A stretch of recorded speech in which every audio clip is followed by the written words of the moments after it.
বসে বসে বসে বক্তব্য দিচ্ছেন, আপনার স্ত্রী পরকীয়া করছে, খবর নিয়ে দেখলাম উনি নিজেই, যখন শুনি যে সে নিজেই পরকীয়া আসক্ত, স্ত্রী যখন আসল কথা বলে দিল, এখন সে স্ত্রীকে ছেড়ে দেওয়ার জন্য সিদ্ধান্ত নিয়েছে।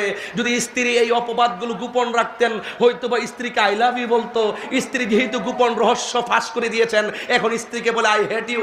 তার মানে বোঝা গেল আমরা আবারও ধোয়া ভাঙ্গে বলতে পারি, ভালো হয়ে যাবে মাসুদ।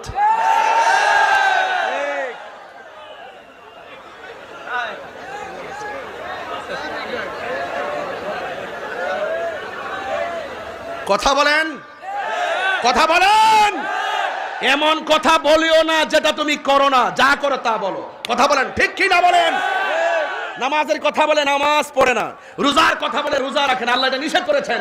তুমি আগে কাউকে অ্যাডভাইস করার আগে নিজে তুমি এটা পালন করো। কথা বলেন, ঠিক না বেঠে? আমি রাগ করে বলছি না, আমি কষ্ট থেকে বলছি। একটা দাম্পত্য জীবন ভেঙে যাচ্ছে, আমি মায়ায় পড়ে গেছি।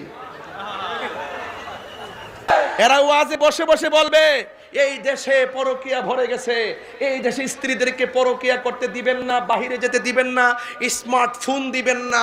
স্টেজে বসে বসে বলবে এখন ওয়াইফরা, স্ত্রীরা পরকীয়ায় আসক্ত হয়ে গেছে, এদেরকে ফিরিয়ে আনতে গেলে কোরআন লাগবে, সুন্নাহ লাগবে, ইবাদত লাগবে।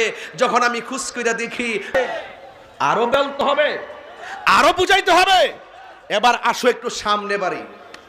আল্লাহ রাব্বুল আলামিন বলেন, কষ্ট হচ্ছে আপনাদের? একদম অন্য অ্যাঙ্গেলে নেবেন না আমার আওয়াজ। আমি এটা প্ল্যাটফর্ম চিন্তা রেখে কথা বলতেছি। মারহাবা, জোরে গণ। এই সব সাজাইলো, আবার নাকি বলতেছেন আমি সব শেষ করে দিব। দেখেন তো খেলাটা কত কঠিন। এত মায়া